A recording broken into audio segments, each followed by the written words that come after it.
Cantik tak sangat? Cantik tak? Saya tengok cantik. Zoom kan? Zoom. Zoomkan sikit.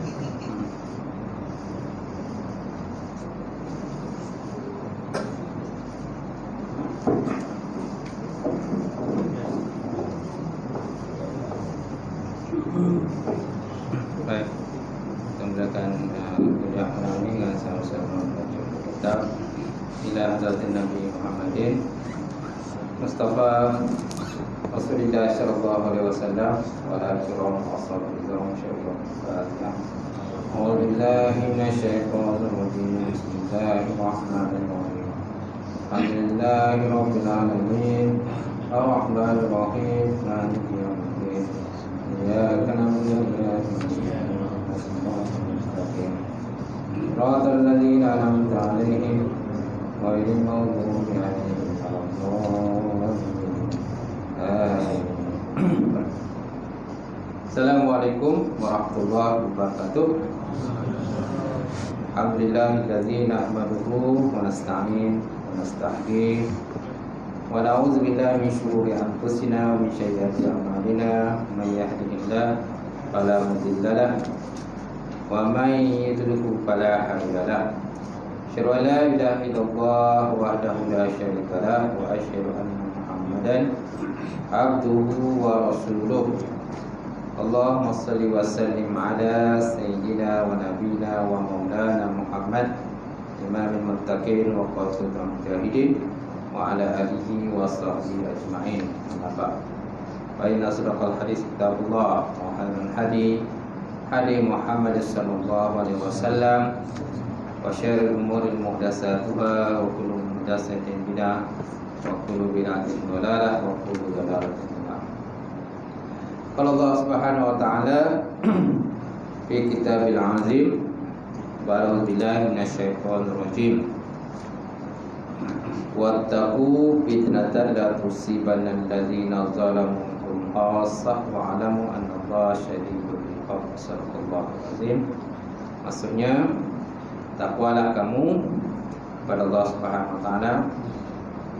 Taqu fitnatan, takwalah, ikutlah oleh kamu akan fitnah ataupun bencana yang akan berlaku, tidak akan terkena kepada orang yang zalim di kalangan kamu sahaja, kan, tetapi mengenai kepada semua orang.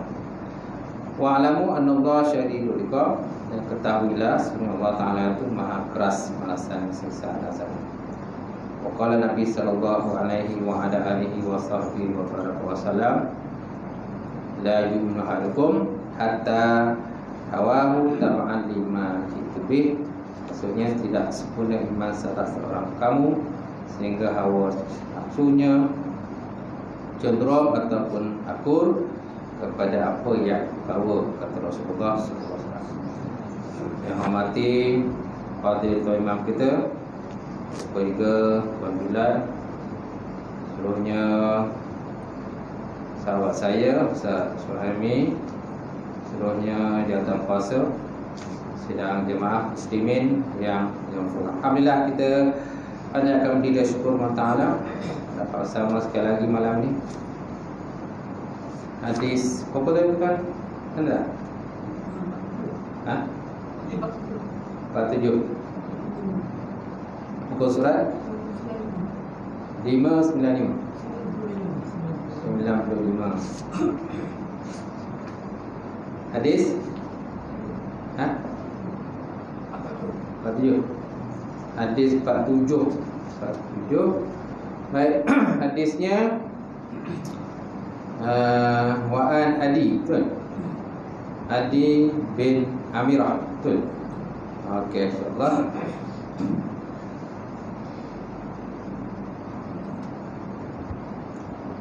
Baik, kita masih lagi dalam perbincangan bab mengharamkan kezaliman dan perintah menolak kezaliman. Betul kan?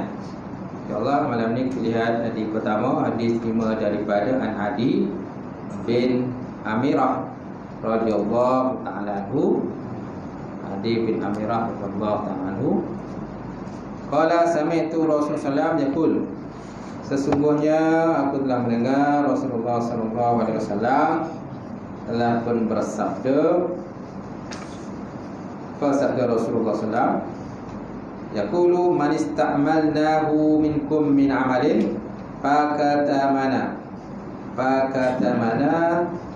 mihyatan fama fawqahu kana wulan ya'ti bihi yaumal qiyamah.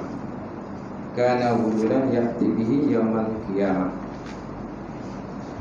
Faqama ilaihi rajulun aswadu minal asar ka'anni anzuru ilaihi faqala ya Rasulullah aqbil anni amalaka qala wa ma laka qala sami'tuka taqulu kaza wa kaza qala wa ana aqulu al-an man ista'malnahu ala amalin fayajibu bi qalilihi wa kasirihi fama utiya minhu akhaza wa ma nuhiya anhu intaha Rawah Muslim kama qala Rasulullah sallallahu alaihi wasallam, ataupun sebagaimana yang telah disabda Rasulullah sallallahu alaihi wasallam. Hadis ini diterima daripada siapa tuan? An Ali bin Amirah. Okey, kalau berkata ia sami'tu Rasulullah yaqul, sesungguhnya aku telah mendengar Nabi Muhammad sallallahu alaihi wasallam telah bersabda. Sabda Rasulullah, man ista'malnahu minkum min amalin, barang siapa antara kamu dilantik untuk mengurus sesuatu pekerjaan,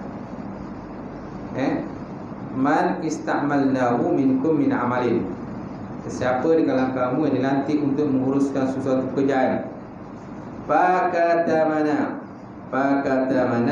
mihyatun fama fawqahu, maka lalu dia menyembunyikan daripada kami dan sebatang jarum atau benda yang lebih kecil lagi daripadanya. Mihyatan ni sebatang jarum. Mihyat ni jarum lah. Fama fawqaha qawfu, ataupun sesuatu benda lebih kecil daripadanya. Kana gulul, nescaya dia ni termasuk dalam kumpulan gulul. Gulul ni pengkhianat lah, termasuk dalam kumpulan gulul, pengkhianat. Ya'ti bihi yaumul qiyamah, yang mana dia akan membawa benda yang dikhianat tadi yaumul qiyamah, pada hari kiamat. Dia akan bawalah benda yang dikhianat tu, yang diselewengkan tadi lah, yaumul qiyamah, pada hari kiamat, bawalah daripada Allah Subhanahu wa taala. Faqama ilaihi rajulun aswadu min asar, maka tiba-tiba berdirilah seorang lelaki yang berkulit hitam, min asar, daripada gunung Asar. Ka'anni anzuru ilaihi, seolah-olahnya aku melihat ataupun menilik kepada dia. Seolah-olahnya saya pernah melihat, maksudnya macam itulah. Ka'anni anzuru ilaihi, seolah-olahnya aku pernah lihat dia, pernah tengok lah, macam pernah tengok lah mandi kan, kena dia simpul kan, itulah. Faqala ya Rasulullah aqbil anni amalaka, maka dia berkata, ya Rasulullah, wahai Rasulullah, terimalah kembali tugas yang Tuhan serahkan kepadaku. Dia kata, terimalah baliklah tugas yang Tuhan dah serahkan kepadaku. Lalu Rasulullah berkata, wa ma laka. Wa ma laka ni maksudnya bagaimana keadaan kau ni, ataupun macam mana boleh berlaku macam ni? Apa sebab dia? Kau nak serah balik jawatan yang aku dah bagi kat kau ni, amanah ni, kenapa kau nak serah balik kat aku? Itulah maksudnya.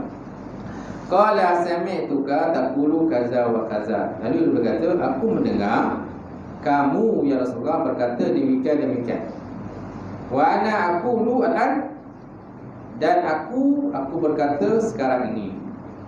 Kan? Dan aku berkata sekarang ini, man ista'malnahu ala amalin fayajib bi qalilihi wa kasirihi. Maka lalu Nabi sallallahu pun berkata begini-begini, dia kata, sekarang aku katakan, siapa yang kami lantik antara kamu semua untuk menguruskan sesuatu pekerjaan, maka naklah dia membawa sama ada sedikit ataupun banyak. Sama ada dibawa lah sikit ataupun banyak. Fama utiya minhu akhza wa ma nuhiya anhu inta. Mana-mana yang dia bawa tadi, apa-apa yang diberikan maka ambillah, dan apa-apa yang dilarang itu hentikanlah. Apa-apa yang dilarang itu hentilah. Pengajaran daripada ni tu kan, maksudnya di ni kan, di sini walaupun dia bukan hari ini kan bermaksudnya kita tak perlu ambil sesuatu amanah yang amanah pada kita. Apalagi kalau contohnya amanah itu Rasulullah sendirilah. Nabi sendiri yang bagi amanah pada sahabat yang kulit hitam ini untuk memikul amanah itu. Dan sudah tentu Nabi bagi amanah pun tentu Nabi fikir dulu orang ni layak atau tak layak terima amanah itu. Kalau Nabi sendiri berpandangan orang itu layak menerima amanah itu, jadi dia kena terima amanah tadi. Kerana ganjaran pahala rusaklah kalau seandainya dia berjaya memikul amanah tersebut.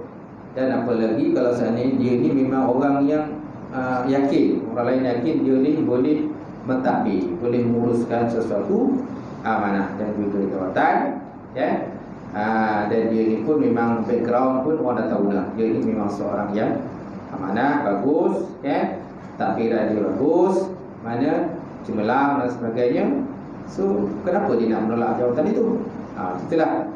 Jadi sepatutnya dia mengambil lah. Bukan maknanya dia orang kata sengaja mewar-warkan dirinya di orang yang layak. Kalau kita sengaja mewar-warkan diri kita ni, kita lah orang yang paling layak, orang lain semua tak layak, itulah betul lah. Betul tak? Ni Nabi sendiri yang pilih. Dahlah kalau seandainya lelaki itu aku yang paling layak sebab orang lain semua tak layak, macam tu dah tak betul lah. Perangai macam tu. Gitu. Faham kan? Jadi laki-laki tadi bila dengar Nabi berkata itu, barang siapa yang kalau kamu diberi sesuatu amanah, kemudian dia menyembunyikan amanah tadi walaupun sebesar jarum, maka dia akan kiamat besok dia akan menjadi sebagai hulu lah, orang yang mengkhianati amanah. Jadi tapi kalau orang itu tidak ada menghayati amanah, tak ada lah. Pahala yang besar pula disediakan kepada orang macam tu. Sebabnya kita kalau dah sebut dalam hari itu, kita jangan meminta amanah. Jangan minta amanah. Tapi kalau orang dah melantik kita untuk memegang amanah itu, cubalah kita sedaya upaya untuk melaksanakan suatu amanah. Kerana kalau kita serahkan pada orang lain, mungkin benda itu tak berjalan. Kan? Sebab pengalaman, mungkin kita ada pengalaman, kalau serahkan amanah itu pada orang lain memang tak jalan. Jadi nak tak nak kita terpaksalah menggunakan amanah itu untuk kita meneruskan supaya benda itu terus berjalan. Faham kan? Itu bukan makna jangan kita lantik diri kita sendiri. Banyak kalangan kita ni zaman sekarang ni lantik diri sendiri. Aku melantik diri aku sendiri. Sebab dianggap orang lain itu semua tak betul, dia semua betul. Faham kan? Gitu. Baik. Jadi laki-laki kulit hitam tadi, dia seolah macam tidak mahu memikul amanah itulah. Bila apa? Dia dengar Nabi SAW berkata begitu-begitu. Sami'tuka taqulu kaza wa kaza. Aku dengar kau ya Rasulullah cakap macam ni. So aku takutlah terima amanah tu. Maka Nabi kata, jangan macam tu. Terimalah amanah tu dan laksanakanlah sebaik mungkin, semampu yang kamu boleh laksanakan. Sebab mungkin kalau serah ke orang lain memang tak jadi, memang tak berjalan begitu. Jadi mungkin Nabi dah tahu dah orang ni layak atau tak layak. Faham kan? Jadi kalau tuan-tuan pun mungkin, kalau kita pun siapa orang yang boleh layak? Kalau jawatan tu, amanah tu, siapa yang lebih layak kita suruh ikut. Baik. Kalau tidak kan tak jalan. Katakan semua tak nak jawatan. Tapi kalau semua tak nak jawatan, macam mana? Contohlah abang mentadbir surau lah, masjid surau. Tak ada siapa nak jawatan. Tak ada siapa nak jawatan kerusi, siapa nak jawatan. Semua tak nak. Tapi macam mana? Siapa yang menguruskan masjid, siapa nak urus surau? Yang masalahnya ialah kalau seandainya kita berebut, ada puak A, ada puak B. Silap-silap pula kadang ada puak C pula. Puak A, puak B, puak C. Masing-masing berebut jawatan. Sedangkan allowance tak ada pun. Ada tak allowance suruh orang masing? Tak ada. Kalau sikit lah allowance. Tapi itulah kalau kita ni banyak berebut. Tak ada allowance tu yang diberebut itu. Kalau ada allowance lagi pula berebut. Ada allowance berebut. Tak ada allowance berebut. Kalau ada allowance lagi berebut. Masing-masing pula nak menunjukkan dia punya kehebatan masing-masing. Dia ni pencen polis, dia pencen askar, dia pencen Navy, dia pencen cikgu, dia pencen ni. Semua-semua nak tunjukkan kehebatan masing-masing. Bukan masing-masing yang paling hebat, paling bagus dan sebagainya. Janganlah begitu. Betul tak? Sama-samalah kita berpakat-pakat. Kan tengoklah siapa yang paling layak tu, itulah pilih. Rasa dia besok akan datang, gantilah oleh pula. Janganlah gantilah. Okay. 2 tahun sekali, 3 tahun pilih. Gantilah oleh. Mana yang lama tu dah tak jawatan, kasih pula orang baru. Tapi kalau dalam mesyuarat, yang lama kita naikkan balik. Tu lain lah. Yang lama naikkan balik. Walaupun dah letak semua letak jawatan, pakai lama kita sokong, nanti balik. Kalau nanti balik. Itu biasa betul. Dalam masyarakat PMG bukan ke sekolah macam tu. Betul tak? Yang lama you naik balik. Yang lama dah tak jawatan dah. Naik ya kono balik dan tak balik. Masing-masing semua mengelak nak bagi jawatan. Sebab apa? Takut menerima mengikut amanah. Tak berani. Boleh. Saya pun ada jawatan itu. Tu sekolah semahmi tu. Itu jawatan kelantik AJK PMG. Dia tahu tak ada, tiba ada nama. Tiba nama datanglah mesyuarat. Walaupun senyap tak cakap. Dia datanglah jadi lantik sekolah sosial media tu. Baik, insya-Allah banyak hadis. Sebab anak ada situ. Kalau anak tak ada lah. Sebab anak tu dia kena nanti. Itu pun tak macam mana orang nanti tu. Tiba dia nanti. Baik. Jadi apakah penyampaian ini? Pertama, Islam menyuruh umatnya supaya bekerja dengan bersungguh-sungguh untuk mencari rezeki yang halal. Islam menyuruh umatnya supaya bekerja bersungguh-sungguh untuk mencari rezeki yang halal. Sesuai dengan sabda Rasulullah SAW, kullu lahmin nabatan haram fanar aula bi. Setiap daging yang tumbuh daripada benda yang haram, maka api neraka itulah lebih aula baginya. Yang kedua, jauhkanlah diri kamu daripada mencari sesuatu pekerjaan yang diharamkan oleh Allah Subhanahu Wa Taala hingga tidak mendapat keredaannya, walaupun rezeki itu boleh dengan lebih baik. Walaupun rezeki tadi boleh dengan lebih baik atau lebih banyak lagi. Yang penting rezeki itu adalah tak banyak pun tak apa lah. Yang penting lah. Tak guna kalau rezeki kita banyak tapi haram. Itu dikatakan istidraj tu. Istidraj ni maknanya nikmat dibagi. Dalam keadaan orang tu tak sedar, dia bagi nikmat dan sebagainya. Akhirnya besok ditagih jauh dia. Kadang-kadang dia tidak sempat bertaubat kepada Allah Subhanahu Wa Taala. Rezeki tak banyak pun tak apa, janji rezeki pun halal. Baik, yang penting sekali lagi rezeki cukup. Rezeki itu cukup insya-Allah. Tapi kalau nak ikutkan dalam dunia ni, mana rezeki yang mana benda yang cukup? Tak ada cukup dia. Gaji orang sampai sebulan 50,000 pun sekali berkadang tak cukup juga. 50,000 tak cukup gaji. 100,000 gaji sebut tak cukup. Tak juga kadang hidup tak tenang pun. Macam tu. Pemikiran pening juga. Nak menguruskan duit yang banyak. Pemain bola tu tengok rezeki dia banyak. Duit banyak kan. Messi tu kan. Pening Messi pun sekarang ni, aku nak pindah ke tak nak pindah? Kan?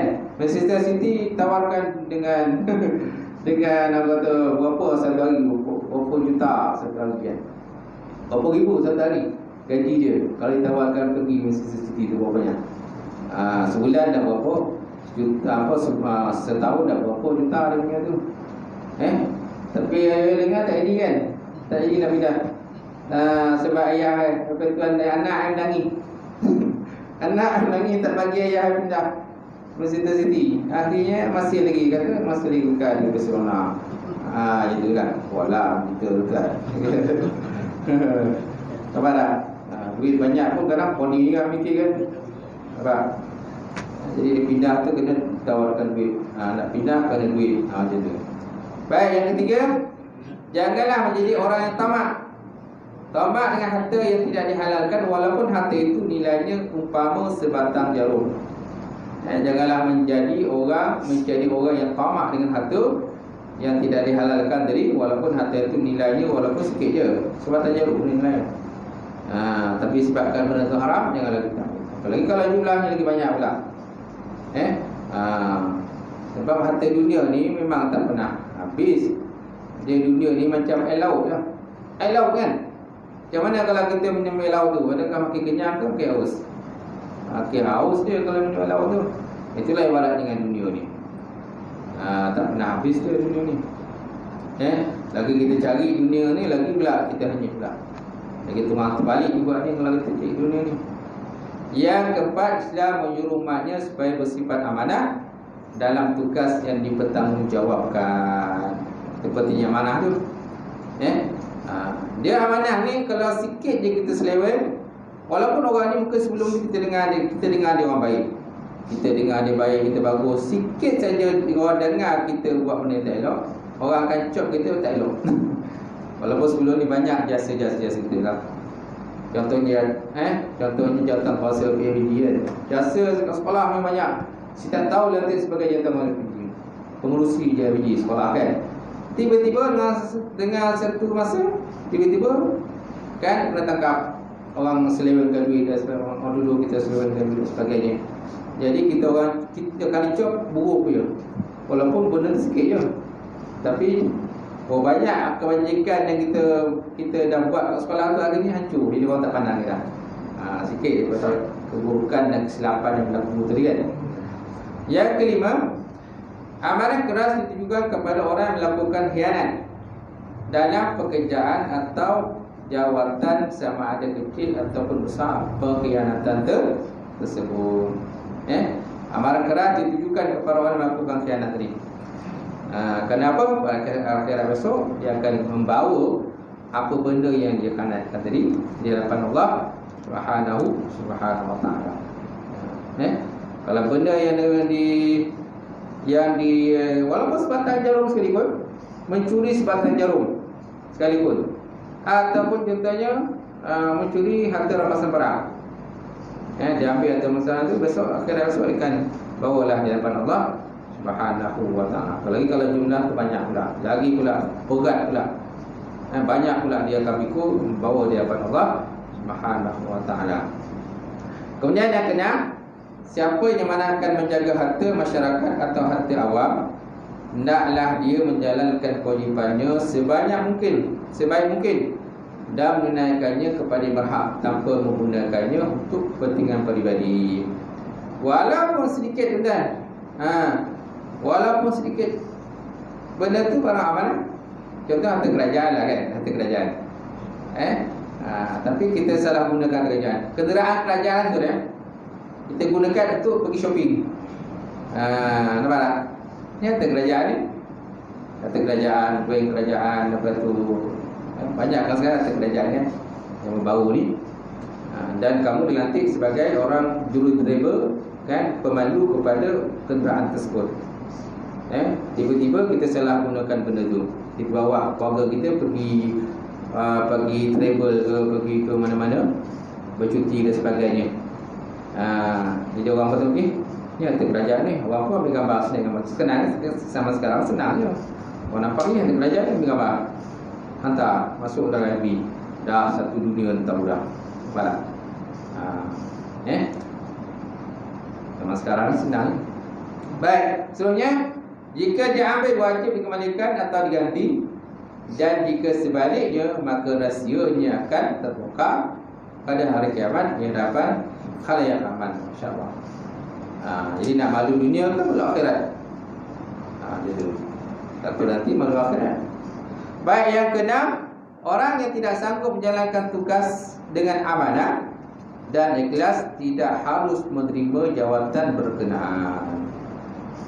Apalagi zaman sekarang ni ada apa? SPRM ya? SPRM tu.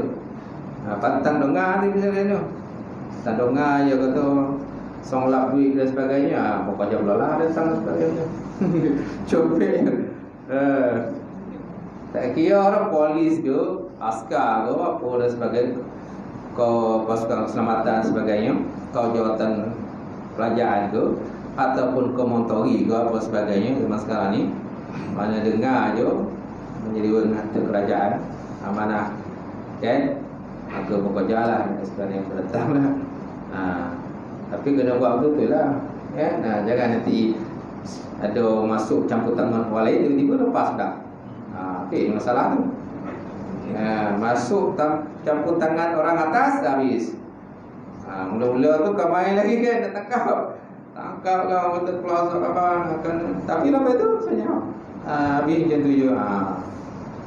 Kita menjawab je lah, kena betul kan, insyaAllah.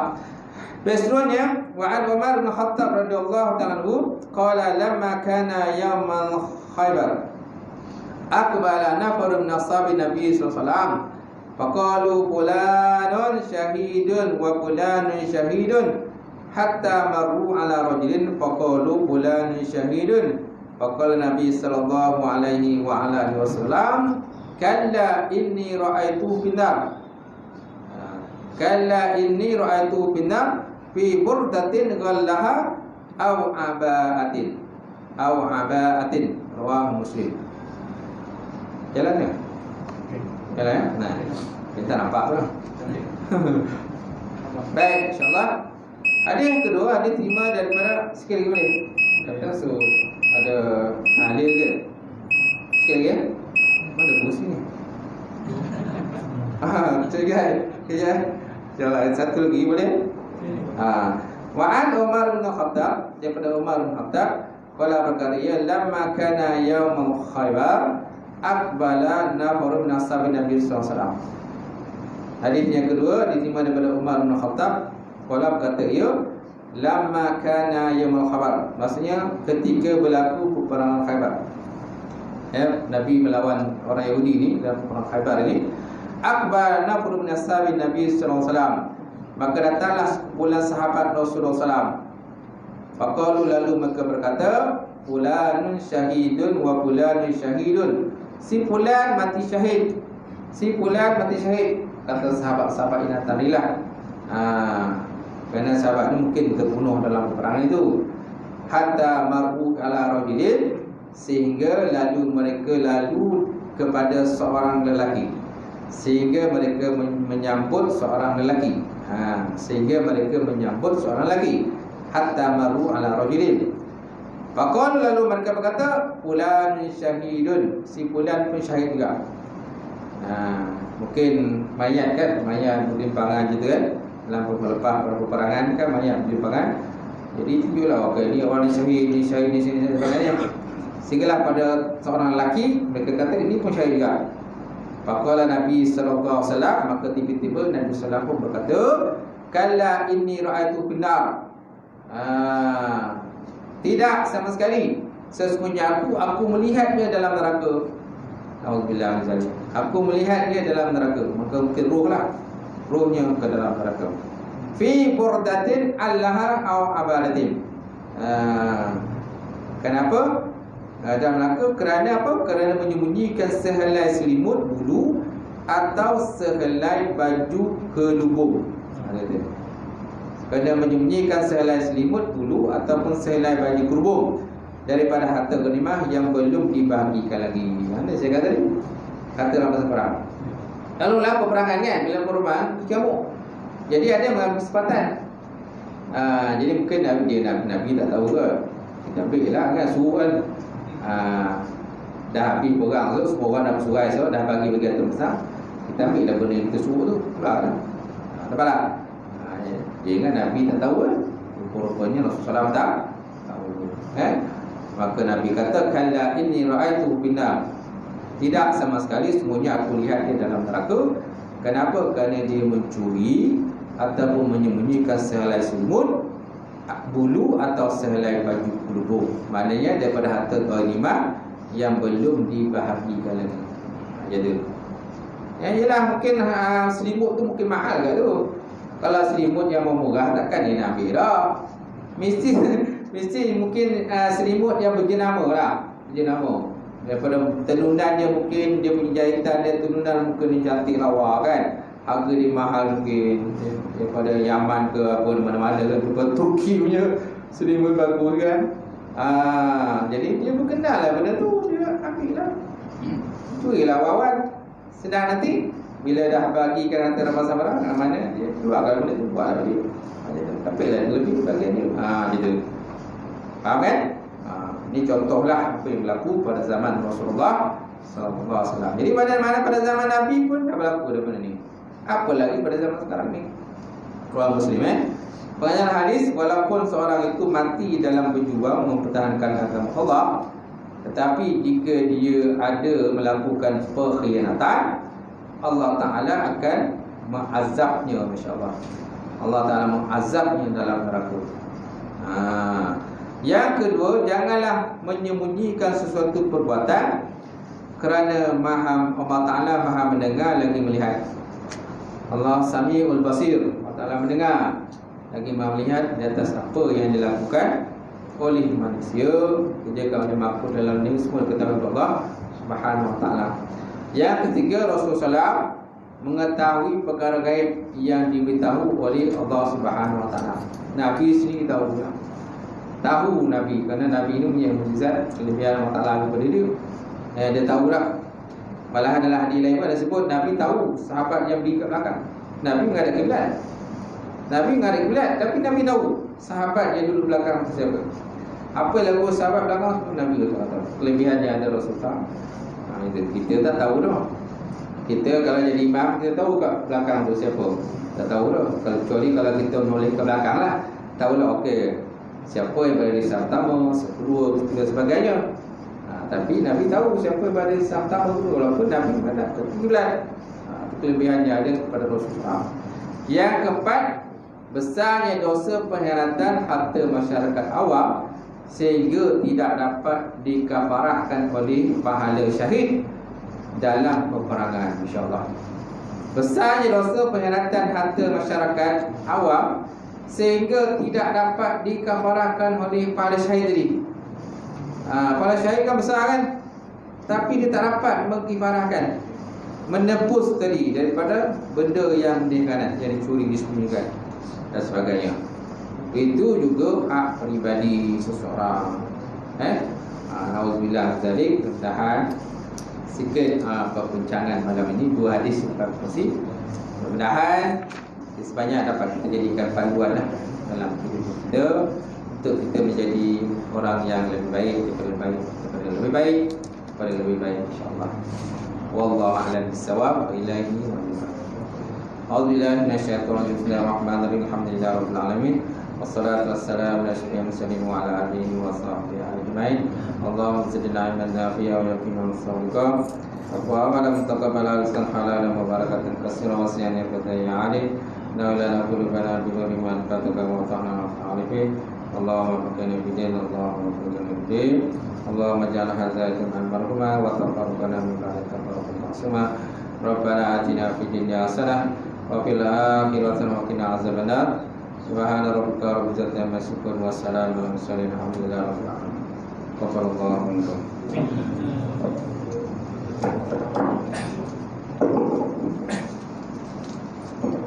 Assalamualaikum Ustaz. Minta tolong ahli bila tu? Ni tidak. Dah Isyak. Untuk Selepas Isyak ke? Lepas Isyak ke? Lepas Isyak. Nak buat lepas Isyak. Solat dulu. Okey, kita solat dulu.